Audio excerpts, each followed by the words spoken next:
Assalamualaikum warahmatullahi wabarakatuh dan salam sejahtera kepada Puan Aisyah dan juga rakan-rakan sekalian. Pada hari ini, kami dari Grup 1 ingin membentangkan kajian kami yang bertajuk Mengatasi Kemurungan Berdasarkan Falsafah Al-Farabi. Tajuk ini mempunyai 4 bahagian iaitu latar belakang, idea tokoh, isu semasa dan aplikasi dan juga analisis.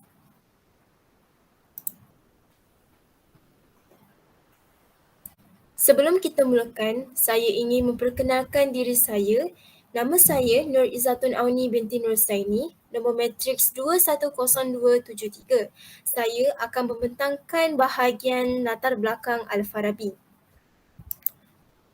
Nama sebenar Al-Farabi ialah Abu Nars Muhammad Ibn Al-Farak Al-Farabi yang merupakan tokoh falsafah yang terkenal.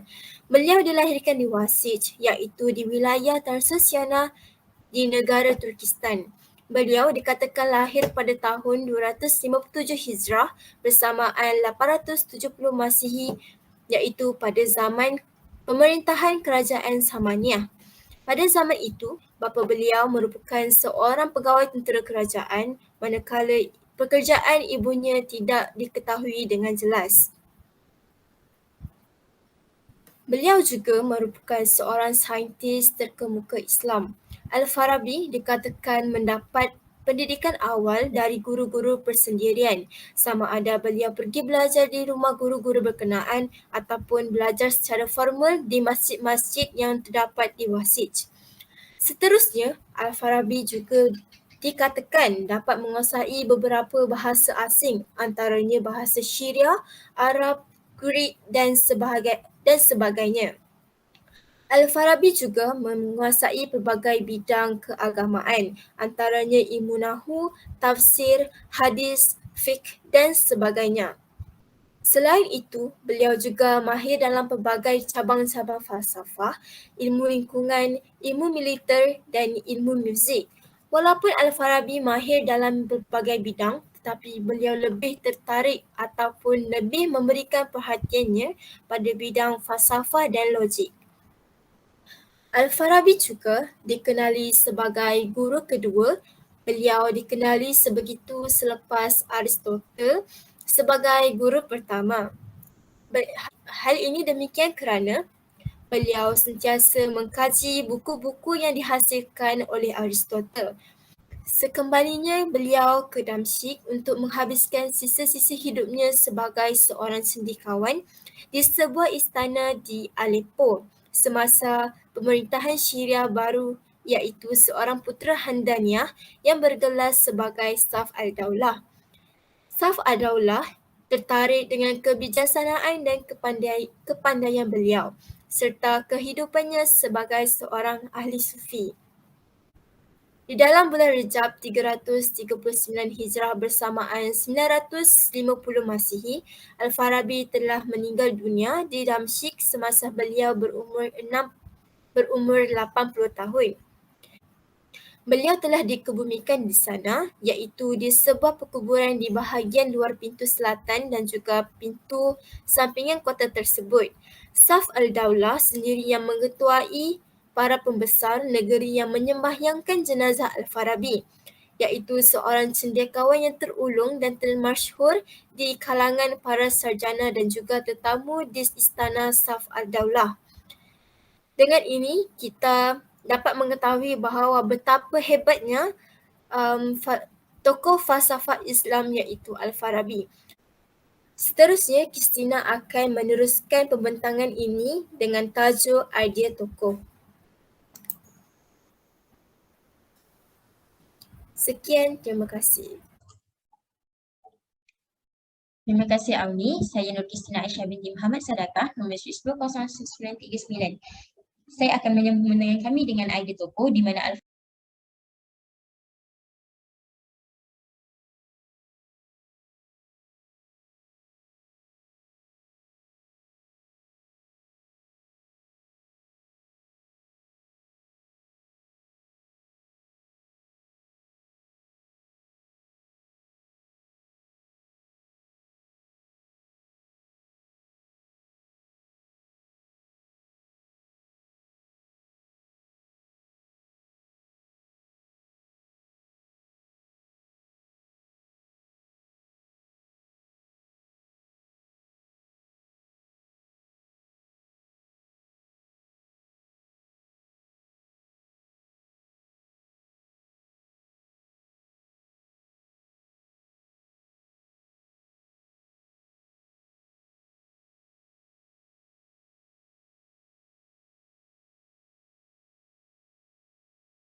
Terima kasih Kristina. Saya Rima Amira binti Nordin, nombor matriks 210084 akan meneruskan dengan isu semasa kami. Dalam era pandemik COVID-19 yang mula menular pada awal tahun 2020 di Malaysia, Kerajaan Persekutuan di Malaysia telah melaksanakan Perintah Kawalan Pergerakan PKP di mana seluruh rakyat Malaysia perlu berkuarantin di rumah sebagai langkah berjaga-jaga yang diambil untuk mengurangkan penularan wabak. Pekerja-pekerja perlu bekerja dari rumah, manakala pelajar pula terpaksa menjalankan pelaksanaan pengajaran dan pembelajaran di rumah iaitu PDPR. Tindakan pengasingan diri individu daripada masyarakat yang terpaksa mengalami perubahan persekitaran pekerjaan dan juga persekolahan telah memberikan kesan yang mendalam kepada mental dan emosi mereka. Hal ini kerana mereka tidak dapat berinteraksi secara bersungka, meluangkan masa dengan rakan-rakan dan keluarga, menanggung beban secara bersendirian serta terpaksa memendam perasaan sehingga boleh menyebabkan tekanan. Bagi pelajar pula, mereka tidak dapat meminta bantuan guru atau rakan sekelas seperti kebiasaannya. Pergerakan mereka juga terbatas kerana perlu menghadap gadget untuk belajar dalam seharian mereka. Selain itu, pengasingan diri daripada masyarakat akibat kuarantin ini telah mengubah sikap pelajar daripada seorang yang ekstrovert, terbuka dan aktif kepada seorang yang introvert, pendiam dan suka menyendiri. Pelajar yang sememangnya pendiam akan menjadi lebih antisosial dan juga mempunyai kemahiran berkomunikasi yang amat-amat rendah. Hal ini bukan sahaja menjejaskan perkembangan minda pelajar, tetapi kemerosotan akademik yang drastik juga dapat dilihat daripada perubahan sikap ini kerana mereka telah jauh ketinggalan dalam pelajaran mereka. Keadaan berkurang inilah yang menjejaskan minda dan pemikiran mereka untuk belajar dengan lebih efisien dan efektif. Merujuk daripada akhbar yang kami dapati, terdapat peningkatan dalam kadar bunuh diri di Malaysia pada tahun 2020 berbanding dengan tahun-tahun sebelumnya. Saya rasa sekadar itu sahaja penerangan dari saya. Seterusnya, Akila akan membentangkan tentang aplikasi mengatasi kemurungan dari perspektif Al-Farabi. Terima kasih. Terima kasih Rima. Assalamualaikum warahmatullahi wabarakatuh. Saya Nur Akila Azhara binti Muhammad Azam. Nombor matrik 211868 akan menerangkan tentang apa yang boleh diaplikasi dari falsafah Al-Farabi bagi mengatasi kemurungan. Yang pertama, setiap individu harus pandai membawa diri dan melibatkan diri dengan orang ramai, terutamanya golongan introvert yang lebih memilih untuk bersendirian.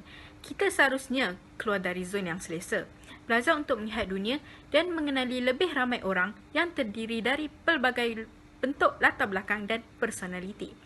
Setiap individu juga digalakkan untuk melibatkan diri dengan aktiviti berkumpulan di mana individu boleh berkongsi dan bertukar pendapat. Dengan ini, individu boleh menilai dan membina satu hubungan persahabatan yang sihat, boleh dipercayai dan bekerja sama antara satu sama lain untuk kebaikan sesama sendiri. Apabila kita mempunyai sahabat yang boleh dipercayai, kita tidak merasa sunyi apabila kita memerlukan sokongan emosi kerana sahabat yang baik akan selalu ada bersama kita. Seterusnya, ibu bapa mesti menggalas tanggungjawab dalam membentuk hubungan keluarga yang sihat di mana setiap anggota keluarga menghormati sesama sendiri dan mereka selesa untuk meluahkan segala isi hati dan pendapat. Ibu bapa seharusnya tidak mementingkan diri sendiri. Mereka wajar mengambil berat akan keperluan dan kemahuan setiap anggota keluarga. Ibu bapa juga bertanggungjawab untuk mendidik peribadi akhlak anak-anak dengan baik supaya mereka tahu membezakan mana yang baik atau yang buruk dan mereka mempunyai kepintaran emosi yang tinggi. Dengan ini, hubungan kekeluargaan akan menjadi akrab dan setiap anggota keluarga tidak mempunyai masalah untuk meminta pertolongan atau sokongan emosi. Yang terakhir, setiap individu dalam masyarakat seharusnya memperkukuhkan hubungan ukhuwah serta mengamalkan semangat kejiranan sesama masyarakat dalam komuniti setempat. Masyarakat wajar mengenali antara satu sama lain, sentiasa mengambil berat tentang apa yang berlaku dalam komuniti serta membuat diri anda dikenali oleh masyarakat. Dengan usaha ini, masyarakat dilihat memerlukan antara satu sama lain dan masyarakat hidup dalam keadaan yang harmoni tanpa banyak masalah yang bakal timbul sama ada dalam kehidupan masyarakat, keluarga maupun individu. Apabila kita mengaplikasikan usaha ini, masyarakat akan sentiasa mengambil berat tentang diri kita. Kita juga sentiasa merasakan ramai orang yang ada bersama kita dan sentiasa ada apabila kita memerlukan pertolongan. Setakat ini sahaja penerangan saya. Seterusnya, Rizal akan menyambung pembentangan ini dengan membentangkan analisis. Sekian, terima kasih. Assalamualaikum warahmatullahi wabarakatuh dan selamat petang semua. Terima kasih kepada saudari Nur Aqilah. Nama saya Muhammad Rizal bin Rizal, nombor 212376. Al-Farabi dengan falsafahnya menerangkan psikologi dan cabang psikologi sosial, di mana teori ini menyatakan orang yang mengasingkan diri tidak akan mencapai kesempurnaan. Berdasarkan analisis yang dibuat, teori Al-Farabi ini menerangkan mengapa banyaknya berlaku masalah dari segi psikologi sosial sepanjang krisis COVID-19. Seperti mana yang kita sedia maklum, pandemik COVID-19 ini menyebabkan berlakunya fenomena di mana orang ramai tidak dibenarkan keluar daripada rumah masing-masing dengan sewenang-wenangnya. Hal ini untuk mengelakkan COVID-19 daripada merebak dengan cepat. Sehubungan dengan itu, perkara ini menyebabkan berlakunya kemerosotan interaksi sesama manusia. Kemerosotan interaksi sesama manusia bukan sahaja menyebabkan seseorang itu kehilangan minat untuk berbual dengan ahli keluarga, sanak saudara, rakan-rakan, malah banyak fondasi agama musnah. Dan kesannya pada masa kini sudah dapat dirasai, di mana kita dapat lihat anak muda tidak lagi bijak berbahasa kesan daripada kurangnya pendedahan dan interaksi sesama manusia. Perkara ini berhubung kait dengan kebergantungan terhadap ibu bapa, di mana mereka keterlaluan dalam melindungi anak mereka, terutamanya anak sulung, iaitu macam anak pertama mereka, dengan melindungi mereka dan membekalkan keperluan tanpa batasan yang menyebabkan mereka tidak keluar rumah dan bergaul dengan orang lain. Justru teori Al-Farabi ini dapat menyelesaikan masalah sedemikian daripada berlaku dengan memberi amaran awal untuk mengatasi masalah tersebut. Langkah mengatasi yang boleh kita ambil adalah melalui pemantauan ibu bapa. Ibu bapa perlu menggunakan kuasa dan pengaruh yang mereka ada untuk tidak membiarkan anak-anak mereka memencikkan diri dalam rumah masing-masing, di dalam bilik masing-masing, terutamanya apabila sanak saudara tetamu hadir ke rumah. Selain itu, kesan daripada pengasingan diri ini adalah kemurungan. Hal ini disebabkan oleh seseorang itu tidak mempunyai kawan untuk berbual. Tambahan pula, krisis COVID-19 yang mana tidak membenarkan sesiapa sahaja untuk berkunjung ke rumah orang lain, terutamanya apabila semasa sambutan hari perayaan. Perkara ini juga menyebabkan seseorang itu hidup dalam kegelisahan. Contoh yang boleh diambil adalah semasa pandemik COVID-19, di mana para pelajar akan melalui proses PDP, pengajaran dan pembelajaran secara atas talian. Pelajar yang baru saja melanjutkan pelajaran di mana-mana universiti akan merasa dirinya terbeban. Tambah pula dengan capaian internet yang tidak stabil. Para pelajar yang belum mempunyai kenalan di universiti akan merasa malu dan janggal untuk bertanya apabila ketinggalan atau kurang memahami dalam sesuatu subjek. Justru mereka yang ketinggalan atau kurang memahami dalam subjek-subjek tertentu itu akan merasa resah dan gelisah. Ini akan memberi tekanan yang melampau terhadap mereka, terutamanya apabila ditanya atau disoal oleh para pengajar. Bersangkutan dengan hal ini, kes bunuh diri di Malaysia pada tahun 2020 telah meningkat. Menyedari daripada hakikat ini, idea Al-Farabi ini telah mendatangkan kebaikan dengan memberi gambaran awal untuk sentiasa bersedia. Langkah yang boleh diambil untuk mengatasi masalah ini adalah melalui didikan agama. Agama bukan saja menyediakan jawapan kepada tujuan hidup sebagai pegangan, malah menyediakan mekanisme berupa konsep dan ritual yang mana tidak mengizinkan fenomena seperti ini daripada berlaku.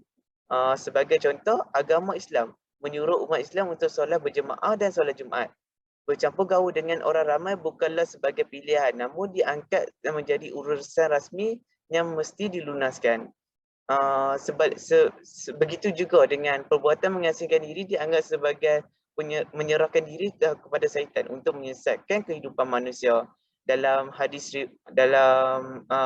riwayat Ahmad, sesungguhnya syaitan adalah serigala bagi manusia seperti mana serigala bagi kambing.